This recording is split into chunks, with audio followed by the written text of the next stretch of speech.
제가 대학 때 기계공학을 전공하고 자동차 회사 연구소에서 테스트 엔지니어 업무를 8년 정도 수행을 했습니다. 업무 도중에 불의의 사고로 산업재해를 입었고요.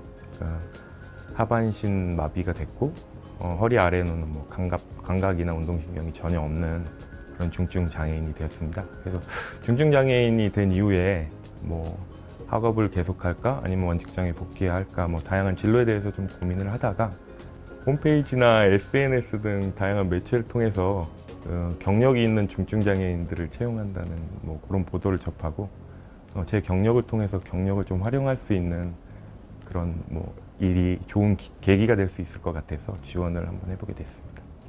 사실 겉으로 보시기에는 그냥 휠체어를 타고 이렇게 멀쩡해 보이시는데 이 척수 손상에 의한 하반신 마비라는 게 단순히 하지 쪽 운동신경이 없는 것뿐만 아니라 감각신경도 없기 때문에 다양한 좀 그런 위험이나 그런 데 노출이 돼 있습니다. 그래서 일반인들이 보시기에는 크게 불편함이 없는 걸로 보이는데 그 외에 보이지 않는 다양한 어려움들이 좀 있었기 때문에 그런 부분이 좀 어렵지 않은 것 같습니다.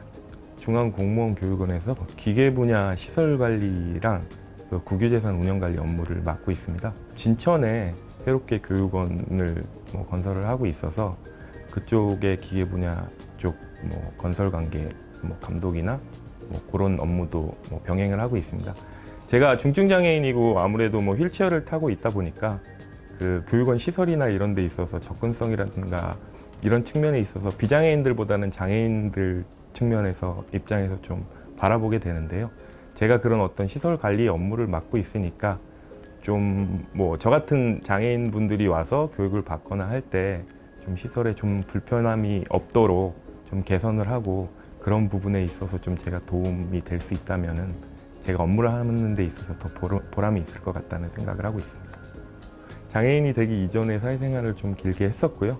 그때도 동료들하고 원만하게 크게 문제 없이 생활을 했었기 때문에 장애인이 된 이후에 생활에서 있어서도 동료들하고 융합하면서 별 문제 없이 생활할 수 있다는 자신감으로 시작을 했고요.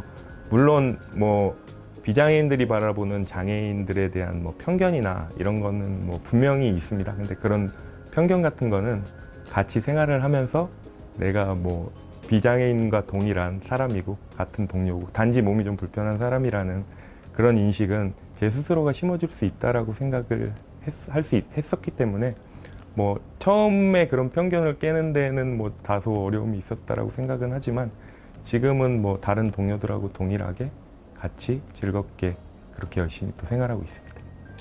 제가 되게 안타까웠던 부분이 그런 부분인데요. 사실 능력이 있는데 신체적으로 좀 해서 그 본인의 능력을 발휘하지 못하는 되게 능력 있는 공무원들이 굉장히 많이 있거든요. 이번에 제도적으로 인사혁신처에서 장애인 공무원들에게 보조공학기기라든지 근로지원인 제도를 이렇게 도입해서 활성화할 수 있게 된 거에 대해서 저도 장애인 공무원의 한 사람으로서 굉장히 기쁘게 생각하고요. 주위에 저보다 훨씬 더 능력이 뛰어나고 그런 친구들이 있는데 그 몸이 불편하고 좀 제약되는 부분이 있어서 쉽게 사회생활을 하지 못하고 그런 용기를 내지 못하는 친구들이 있는데요. 이런 제도가 활성화된다면은 그런 친구들이 자신의 장애를 좀 극복하고 자신의 능력을 발휘할 수 있는 데 큰 도움이 될 수 있을 것 같습니다. 제가 아무래도 국가공무원들을 교육하는 중앙공무원교육원에 있다 보니까 그 교육원으로 교육을 오시는 그 교육생분들을 많이 만나는데요. 최근에 그 5급 승진자 과정에 들어오신 그 휠체어를 타신 중증 장애인 선배님이죠. 선배님을 우연히 만나 뵙게 됐던 그런 적이 있었습니다. 그분이 저를 보시더니 이제 같이 휠체어를 타고 그런 동질감 같은 것도 있었는지 모르겠는데 만나서 굉장히 반갑게 맞아주시고 그동안 공직생활에 대해서 얘기도 많이 해주시고 많은 조언도 해주셨는데요. 사실 저도 공직에 처음 들어오면서 진급이라든지 이런 거에 대해서는 구체적으로 생각을 해본 적이 없고 그냥 내가 맡은 바 최선을 다하자 이런 좀 간단한 생각으로 공직을 시작한 게 사실이었는데 그분을 보면서 나도 열심히 해서 내 성과를 쌓고 능력을 인정받는다면 뭐 한 계단 한 계단 진급을 해서 그분처럼 뭐 훌륭한 뭐 그런 공무원으로서 이렇게 입지를 다져갈 수 있는 그런 기회도 있을 수 있겠구나라는 생각을 하게 됐던 그런 기억이 있습니다. 저도 민간 기업에서 오래 근무를 했었고 지금은 이직을 해서 공직 생활을 하고 있는데요. 민간 기업이든 공직이든 어느 조직에서나 그 조직의 장단점은 분명히 존재한다고 생각을 합니다. 공직이나 공무원으로서의 장점은 제가 굳이 여러분들한테 말씀을 드리지 않아도 충분히 다 잘 알고 계시리라고 생각을 하고요.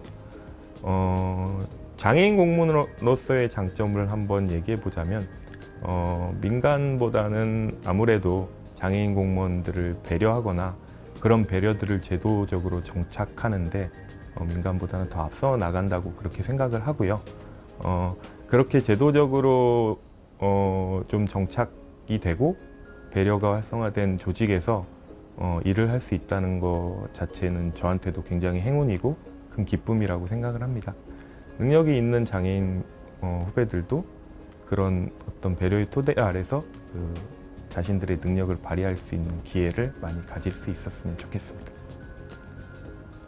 네, 저도 장애인 공무원이다 보니까 아무래도 장애인 뭐 채용이라든지 장애인들 시험 보는 데 있어서 편의 지원이라든지 이런 거에 있어서 어떻게 시행이 되고 제도적으로 어떻게 정착이 되고 있는지 관심이 굉장히 많은 것이 사실인데요.